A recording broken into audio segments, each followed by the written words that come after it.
Well, I don't know about you, but there's a particular part of our reading for today from Acts 8 that really speaks to my heart, especially this part, this one line.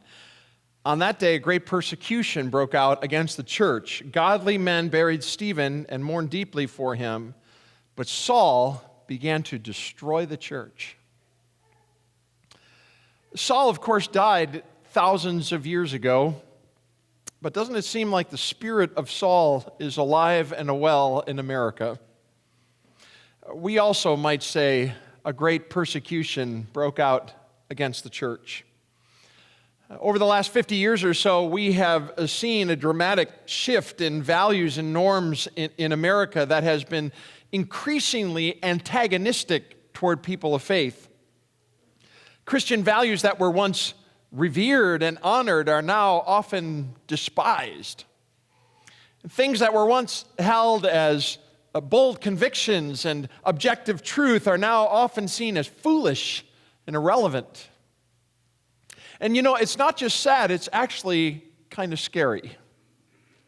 Especially, say, if you're like my age and older, so like 25, right? You've probably spent some time worrying about the future of the church. I know I have, because the church has been such an important part of my life since I was literally a little baby. The church is where I found some of the most meaningful and significant relationships of my life. The church is where I met Jesus and where I discovered the hope and peace and joy that only He can give. The church is where I discovered my life's purpose and calling. And so I see all of this crazy stuff happening all around me, all this persecution and rejection of the church and all that it stands for, and I can't help but wonder, what's the church going to look like down the road for my children and, God willing, my grandchildren? Will it even be there at all? Is it possible that in another 50 years of moral decline in America, the Church of Jesus Christ could cease to exist? Scary thoughts. Thank God, God gives us a great promise to encourage us in the midst of those very real fears. 5 words. Jesus says, "I will build my church." And then, of course, he adds, "and the gates of hell will not prevail against it." Now, what's he saying? He's saying that, yes, there will always be persecution of the church. There will always be Sauls out there who are trying to destroy the church. But the church of Jesus Christ will always, always prevail. No one and no thing will ever snuff out the church. Because as Ephesians 5 says, Christ loved the church and gave himself up for her. And so no matter how bad things get or no matter how much we have to endure, Jesus says his church will always exist to the end of time. Thank God. Now, of course, that doesn't necessarily mean St. Paul's Lutheran Church in Orange, California will always exist. It doesn't even necessarily mean the Lutheran Church will always exist, because, of course, when Jesus is talking about his church, he's talking about the church universal. He's talking about everyone who believes and trusts in him, regardless of denomination or affiliation. Somewhere, somehow, that church will always exist. And it's a great promise, and it's a very relevant promise in the scary world that we live in. But as I think about that promise, I can't help but think about another word from the Gospels. And at first, when I show this to you, it may seem totally unrelated to what I'm talking about today, but I assure you it's not. In John 20, we read these words. Jesus did many other miraculous signs in the presence of his disciples, which are not recorded in this book.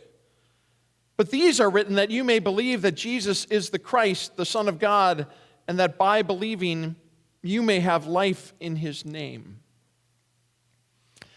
What an awesome verse. John is telling us that there are all kinds of other amazing things that Jesus said and did that we don't know anything about because they're not in the Bible anywhere.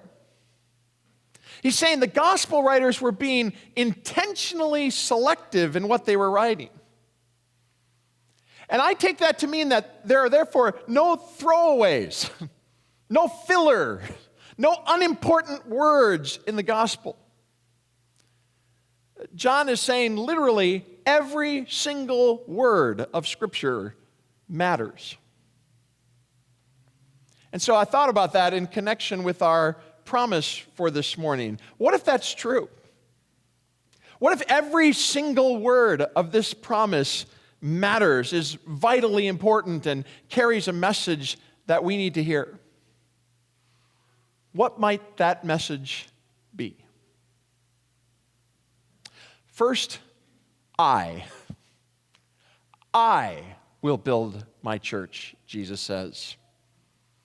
Not you, not me, not a great band or great preachers or a great school, none of those things. All of them are great blessings from God, and we thank God for them, but it's not what builds the church.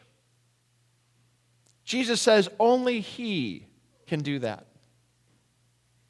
As Paul says in 1 Corinthians 3, verse 6, take a look. I planted the seed, Apollos watered it, but God has been making it grow.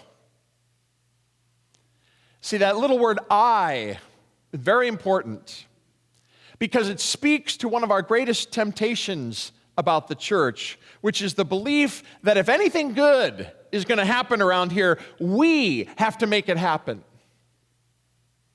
We think it's up to us.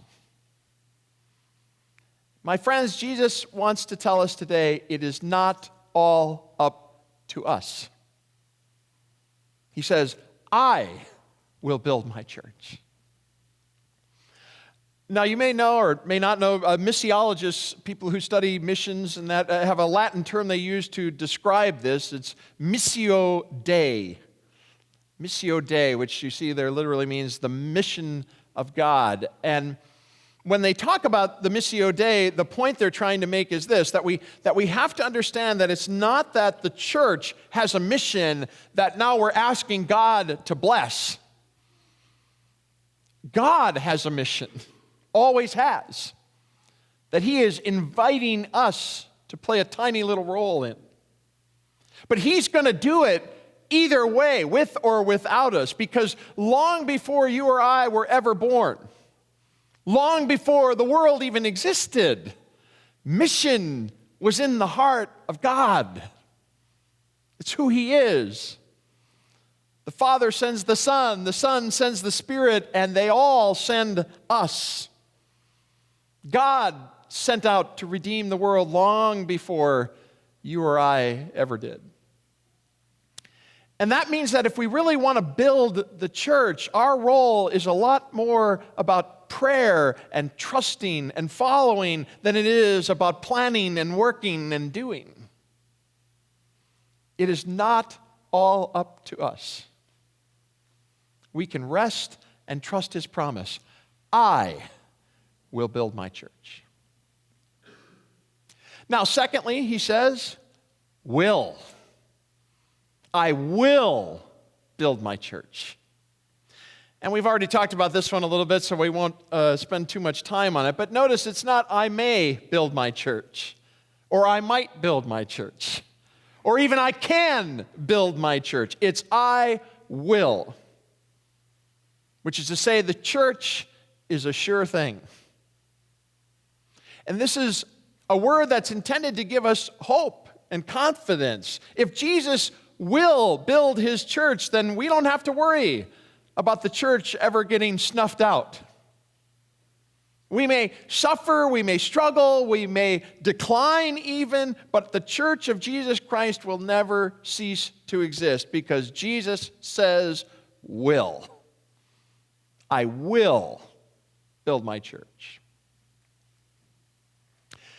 And then He says, build. I will build my church. And What does that word tell us?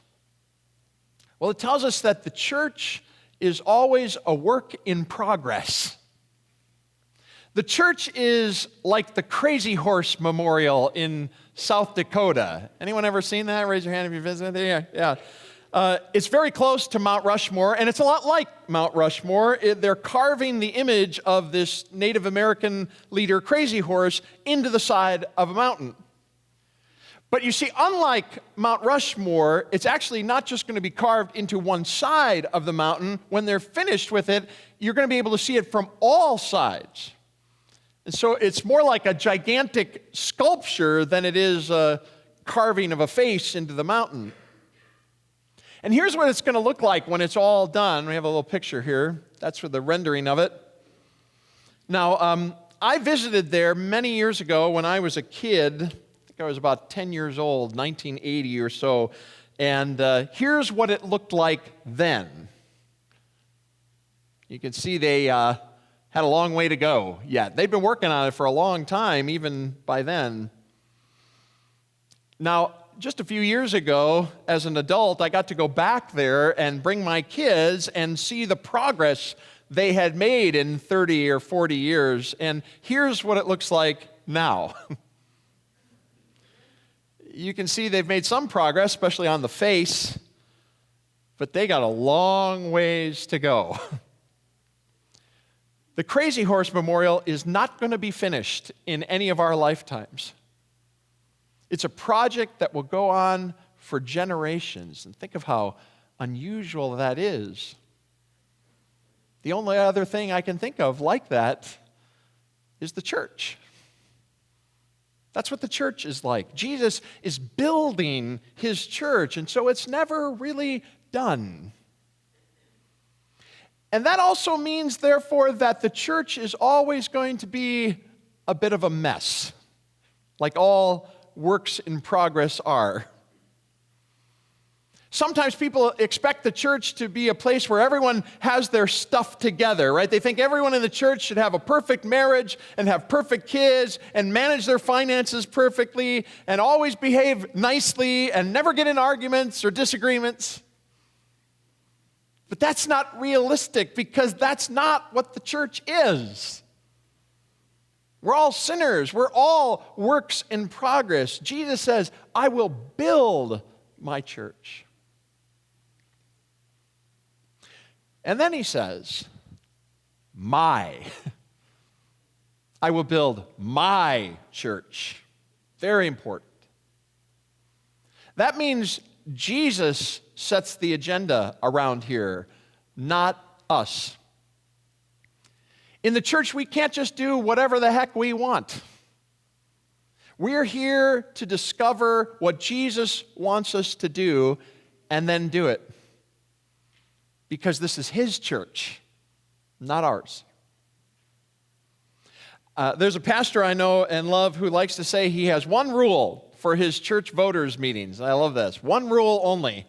He tells his members, no matter what we're voting on, if it sounds like something Jesus would do, you can't vote no.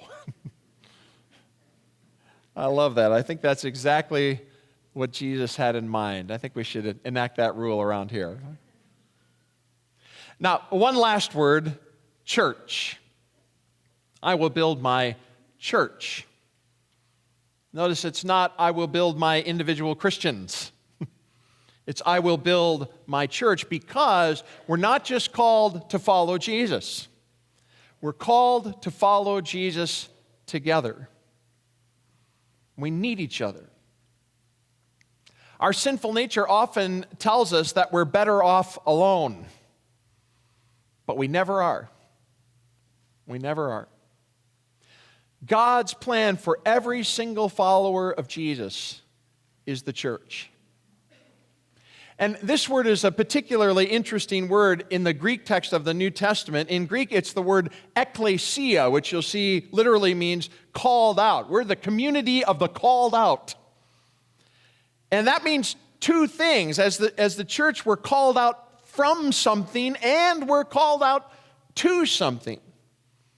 We're called out from sin and selfishness and hopelessness, and we're called to hope and godliness and mission. But notice that the church is a calling. Like the video said, it's not a building. When Jesus says, I will build my church, my ecclesia, he's not talking about a building, he's talking about us. Because as someone once famously said, I love this quote, church is not somewhere you go. Church is something you are. Very good. But now what does that look like exactly? Let me illustrate it as I close today with one of my favorite stories about the church. I think many of you here today know this person, Chuck Colson. He worked for Richard Nixon and was known as the White House hatchet man. He was a bad dude back then and ended up going to prison for Watergate crimes. He died a few years ago now, and Christians all over the world mourned his death. Because Chuck Colson had had such an amazing transformation in the midst of Watergate as he came to faith in Jesus. And you may know that after his conversion, he actually started a ministry to prisoners called Prison Fellowship that now has a presence in prisons literally all over the world. One day, Chuck Colson received a thank you letter from a man in Austin, Texas, whose name was Curtis Johnson, someone who had been blessed by the ministry of Prison Fellowship. But it was much more than a thank you letter. This letter contained an amazing commentary on the church. Now, you need to know Curtis Johnson was kind of a pretty typical middle-class guy. He had a family, he had 3 sons, and when they got older, one of his sons moved with his girlfriend to Australia. And everything was going fine as far as Curtis knew until one day, totally out of the blue, Curtis received a phone call and learned that his son in Australia was now in prison. He and his girlfriend had tried to smuggle drugs into Australia for resale and had been caught by the federal police. And so Curtis quickly found and contacted a lawyer in Sydney, Australia, and was told by the lawyer that his son would get 20 years in prison, quote, if he was lucky. We try and imagine what that would be like. Your son is half a world away in prison facing 20 years or more. This is the letter Curtis wrote to Chuck Colson. He said, I couldn't bring myself to tell anyone. What do you do? Your son is in prison. But I heard about a man in our community who was very involved in religious things. I was kind of nominal about it. I went to this Christian man who had a reputation for living his religion. He had become active in prison fellowship in another country while working there and had been thinking about getting involved again in the States. Telling my friend about my son came easier than I thought. He asked me if I knew anything about prison fellowship. I'd never heard of it. He told me how Prison Fellowship got started and what it did. My friend then gave me the phone number of the Prison Fellowship Australia office and suggested that I call. And Curtis says he did call, and within an hour, he got a phone call back. And Curtis writes, there's no way of adequately telling you of the tremendous blessing and relief it was when the Prison Fellowship Australia people called me back. I was to hear the words that will stay with me for the rest of my life, words that will make up the title of a book if I ever write one. After the person identified himself, he said, a man named Malcolm, a Christian, is en route to the prison to see your son. Who is Malcolm? What does he do? I wanted to know all about him. They told me they were sorry they couldn't tell me he was a Christian who would help my son. And then Curtis Johnson writes this: "Until that day, had anyone asked me where my church was, I would have given them a street address. At that moment, however, had I been asked where the church was, I would have answered, it's a man named Malcolm, a Christian, who at that moment was en route to prison to see and talk to and touch my son." That is an amazing story. And I think it's exactly the kind of story Jesus had in mind when he promised us 5 words: I will build my church. Let's bow our heads and pray.